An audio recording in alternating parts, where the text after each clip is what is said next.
Admiral Scythe stood on the bridge of his flagship, the Eternal Dominion, and watched the small blue planet grow larger on the viewing screen. Kethros Prime, a human colony world at the edge of explored space. His fleet of 400 warships surrounded it like a net around a fish. There was no escape. The Veilith Dominion had conquered 17 star systems using the same method each time. They would arrive with overwhelming force.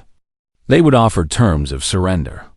And every species, upon seeing the mathematics of their situation, would accept. It was simple. It was clean. It was efficient. Scythe had been doing this for 60 years.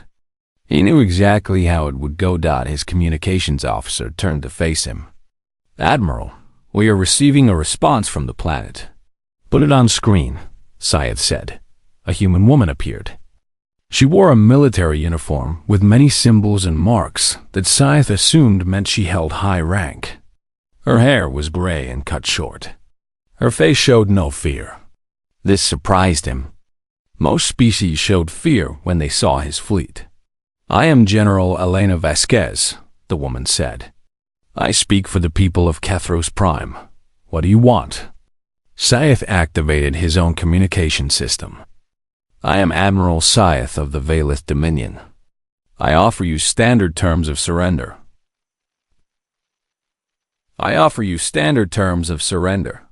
Your people will become part of the Dominion. You will serve. In exchange, we will not destroy your cities or kill your civilians. You have 1 hour to accept." The human general stared at him for a long moment. Then she said 3 words that his translation device struggled to process. "Come and take it." The screen went dark. Scythe turned to his second officer, Velith. What did she mean by that? Velith checked his data files. It appears to be a human phrase from their ancient history. It was used by warriors who preferred death over surrender. "How strange," Scythe said. "Prepare the landing forces. We will take the planet in 3 days." 6 days passed before the first Veilith soldiers set foot on Kethros Prime. During that time, the humans did not try to flee. They did not try to negotiate. Instead, they worked. They worked day and night, building things and moving things and preparing their world for what was coming. "Admiral," Scythe watched from orbit and felt confused. What were they doing? His scanners showed them moving civilians out of cities. They were digging tunnels. They were placing objects in buildings. None of this made sense to him. "They cannot possibly believe they can win," he said to Velith. "Perhaps they are simply slow to accept reality," Velith replied. "Many species need time to understand their situation." When the 6 days ended, Admiral Scythe sent his first wave of soldiers to the surface. 50,000 of the Dominion's finest warriors landed near the capital city of New Thessaloniki. They marched in perfect formation, their plasma rifles ready, their shields active. The streets of the city were empty. The humans had left. The Veilith commander on the ground, Sub-Admiral Kreth, reported this to Scythe. "They have fled, Admiral. The city is abandoned. We are taking control without resistance." "Excellent," Scythe said. "Proceed to the government buildings. Secure all records and communications." Kreth led his forces deeper into the city. The buildings around them were tall and gray. Windows stared down at them like empty eyes. The silence was absolute. Then the first building exploded. The blast was massive. It brought down the entire structure and 2 buildings next to it. 300 Veilith soldiers died instantly. Hundreds more were trapped under the falling stone and metal. Before anyone could react, a second building exploded. Then a third. Kreth tried to form his soldiers into defensive positions, but there was nothing to defend against. The enemy was the city itself. The humans had turned their own buildings into weapons. From the tunnels beneath the streets, humans emerged. They wore simple clothes and carried simple weapons. They shot at Veilith soldiers from behind, from above, from all directions. and then they disappeared back into the tunnels before anyone could catch them. Admiral Scythe watched the battle from orbit. His screen showed chaos. His soldiers were dying by the hundreds.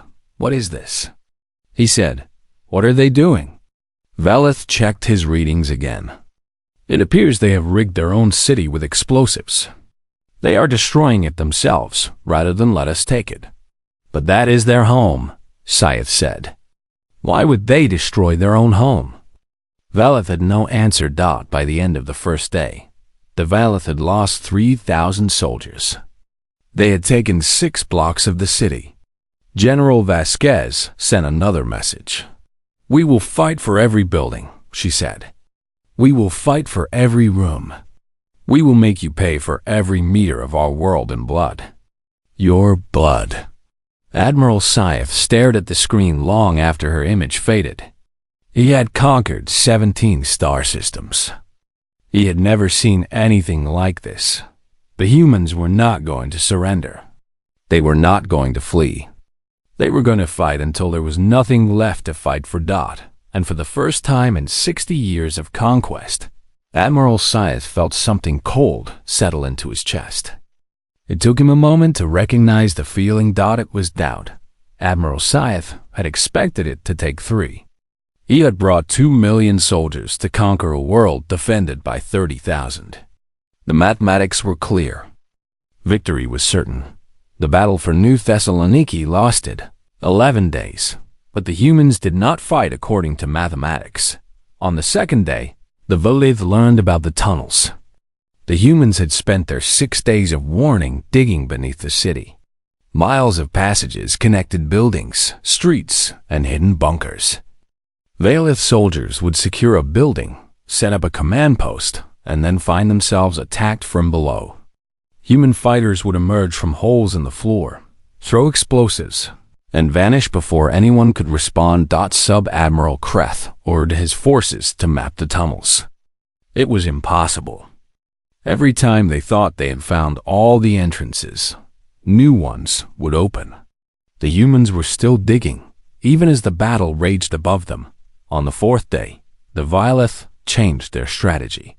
Instead of moving carefully through the city, they would use overwhelming firepower. They brought down artillery from orbit and began reducing buildings to rubble.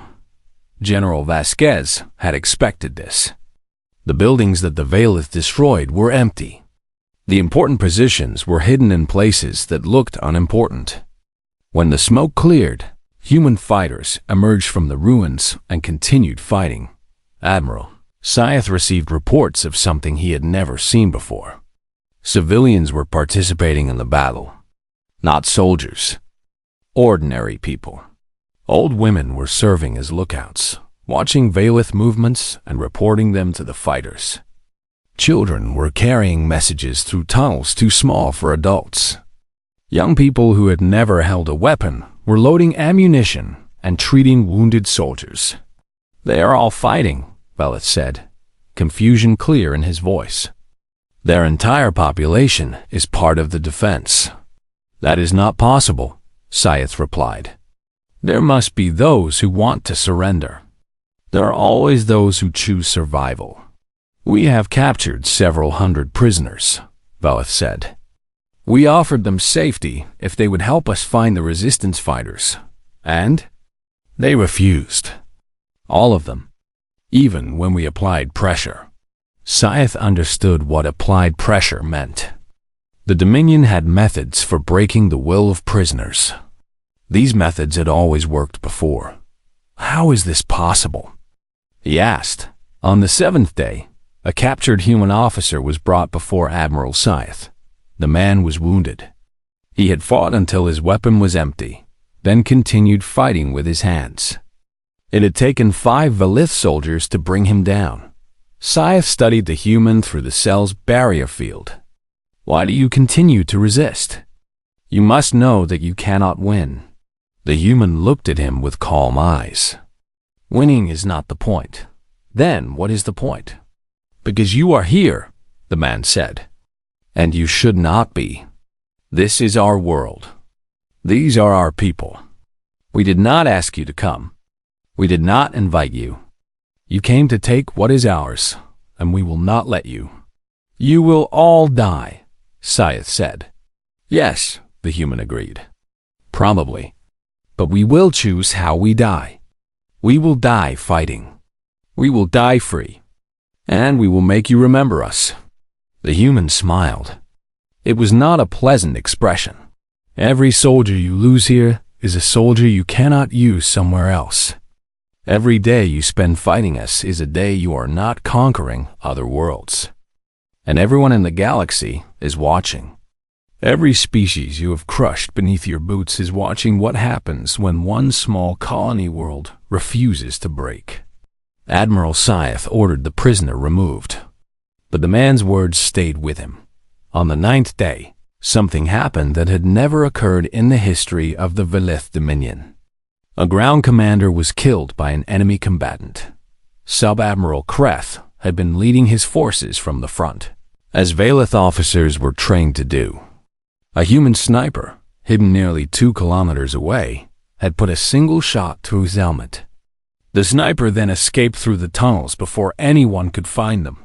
The death of a commander should have broken the enemy's position.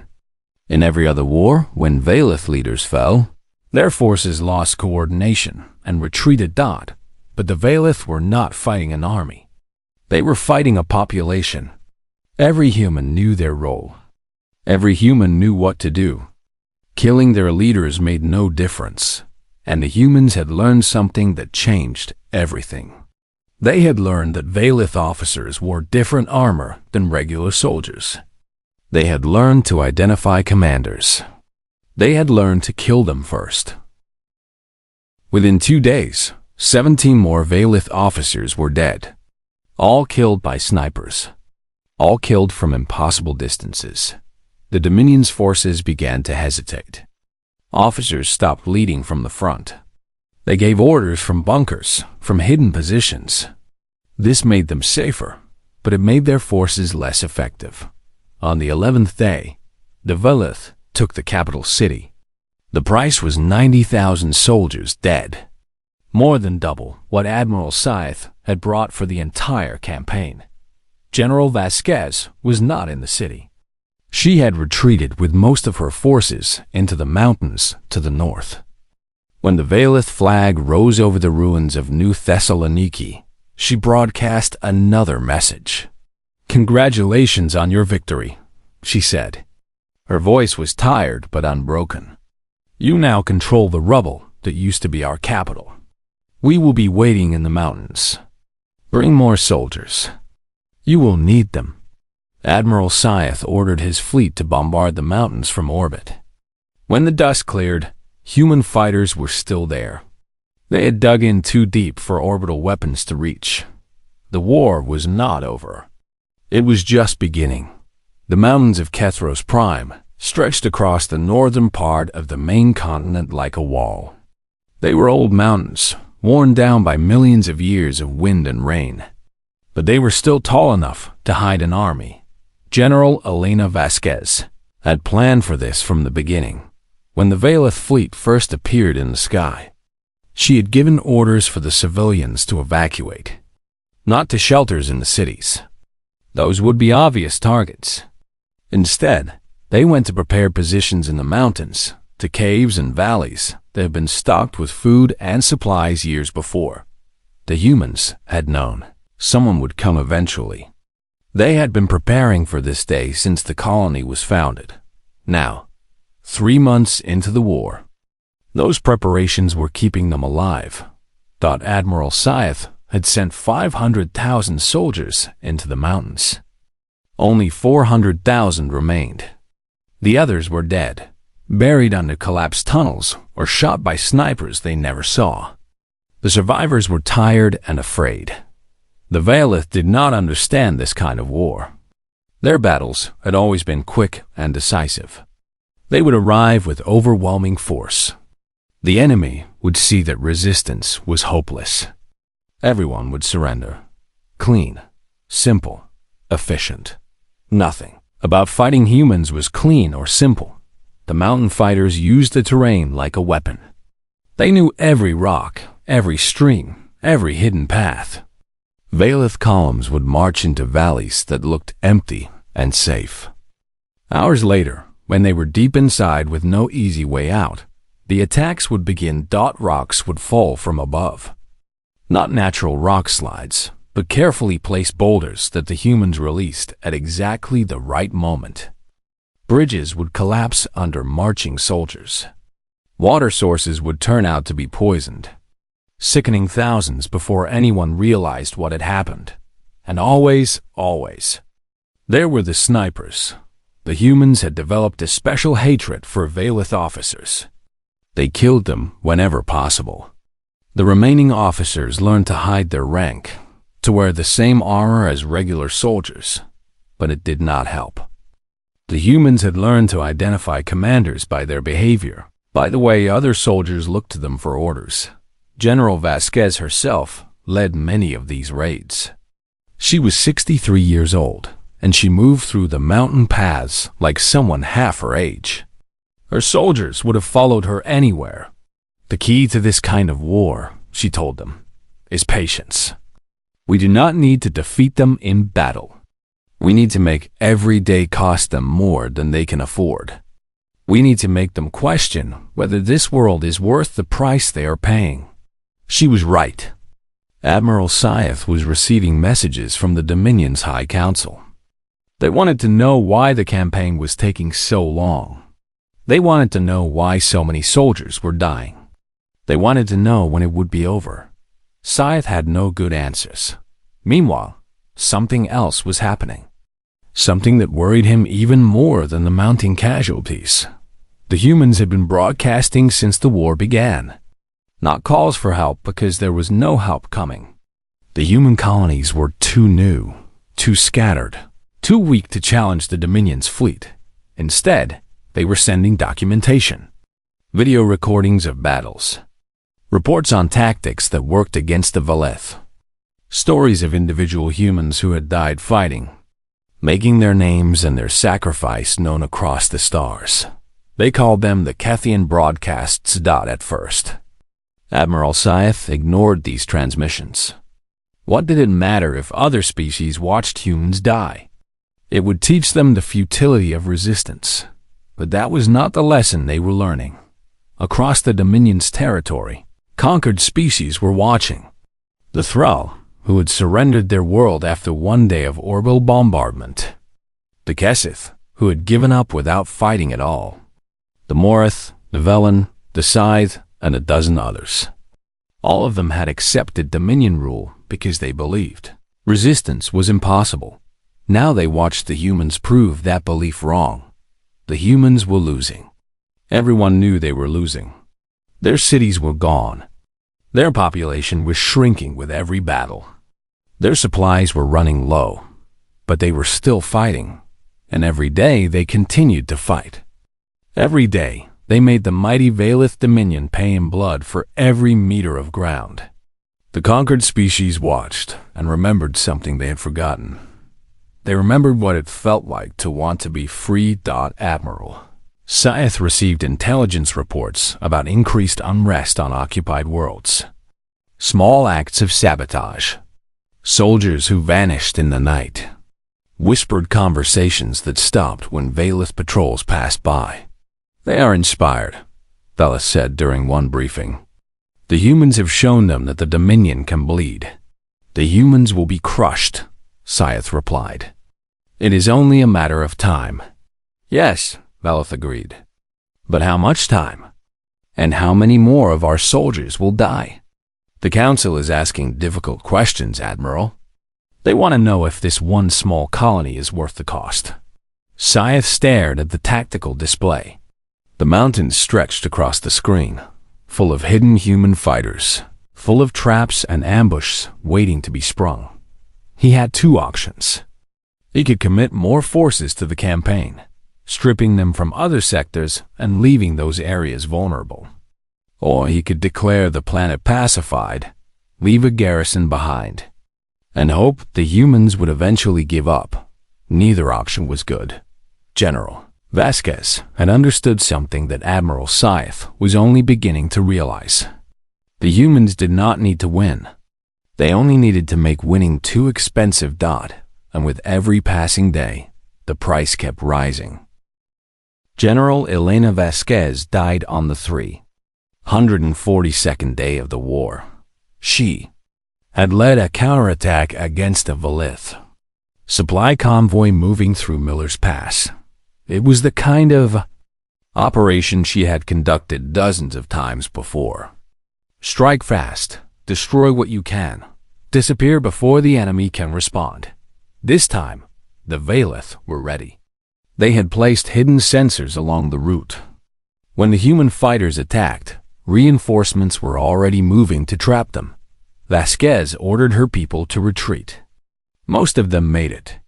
She stayed behind to cover their escape, firing until her weapon was empty, then using a grenade to collapse the tunnel behind her. The explosion killed her, and the 30 Velith soldiers who had been chasing her. Admiral Scythe received the news with something like relief. The human leader was dead. Surely now the resistance would collapse.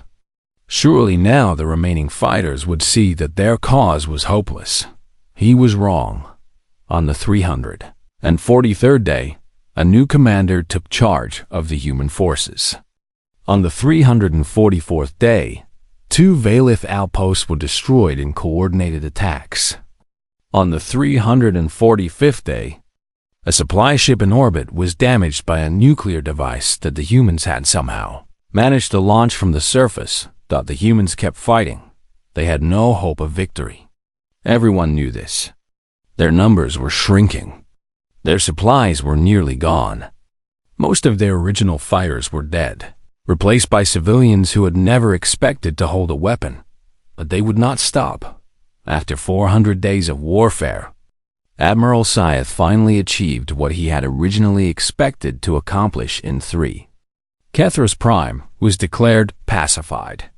The remaining human population, reduced to less than a quarter of what it had been when the war began, was placed under military occupation. The cost: 600,000 Velith soldiers dead, 12 warships destroyed, 4 months of delays in the Dominion's expansion plans. Resources that had been intended for other campaigns, consumed entirely by this one small world. Admiral Scythe returned to Velith space, expecting praise for his eventual victory. Instead, he found a Dominion in crisis. The Kethian broadcasts had done their work. While Scythe had been fighting in the mountains of Kethros Prime, 9 other worlds had risen in rebellion. The Thrall had attacked their Dominion garrison, destroying it in a single night of violence. The Kesith had seized control of their orbital stations. The Morath had started a guerrilla campaign in their own mountain ranges. Using tactics they had learned from watching the humans, the Dominion's fleet was scattered, trying to suppress uprisings on multiple fronts. There were not enough soldiers. There were not enough ships. Every force sent to crush one rebellion left another world vulnerable, and everywhere, the rebels used the same words. They spoke of Kethros Prime. They spoke of the humans who had refused to surrender. They spoke of General Vasquez and her final message. "We held," she had said in her last broadcast, recorded just hours before her death. "We held longer than anyone believed possible. We made them pay in blood for every day. And if we fall as free people, on our feet, fighting for what is ours. Remember us. And when your time comes, do the same." The species of the Dominion remembered. Within 1 year, the Velith had lost half their conquered territory. Within 5 years, they had retreated to their core systems. Within 10 years, their empire was gone, shattered into pieces by species they had once considered too weak to resist. Admiral Scythe lived long enough to see the end. He spent his final years writing his memoirs, trying to understand how everything had gone wrong. He kept returning to the same moment, that first day when he had offered the humans standard terms of surrender, and General Vasquez had responded with 3 words: "Come and take it." That was the moment everything changed. Not because the humans were strong. They were not. not because they had better weapons or more soldiers or powerful allies. They had none of these things. They had only their refusal to accept what everyone told them was inevitable. They had only their willingness to pay any price for freedom. They had only their stubborn, irrational, magnificent defiance. In the end, that was enough. The Battle of Kethros Prime killed 30,000 humans and achieved none of its military objectives. Every analyst in the galaxy classified it as a decisive human defeat. History remembered it differently. History remembered it as the moment the galaxy learned what humans were willing to sacrifice for their freedom. History remembered it as the spark that burned down an empire. History remembered it as proof that the mathematics of war do not always tell the truth. On Kethros Prime today, there is a memorial. A wall of black granite stretches across a hillside overlooking the ruins of New Thessaloniki. Every name of every human who fought and died is carved into that stone. 30,000 names. Men and women and children who chose to stand and fight when surrender would have been so much easier. At the base of the wall, in 17 different languages, are the words General Vasquez spoke in her final broadcast. We held. Remember us. The galaxy remembers.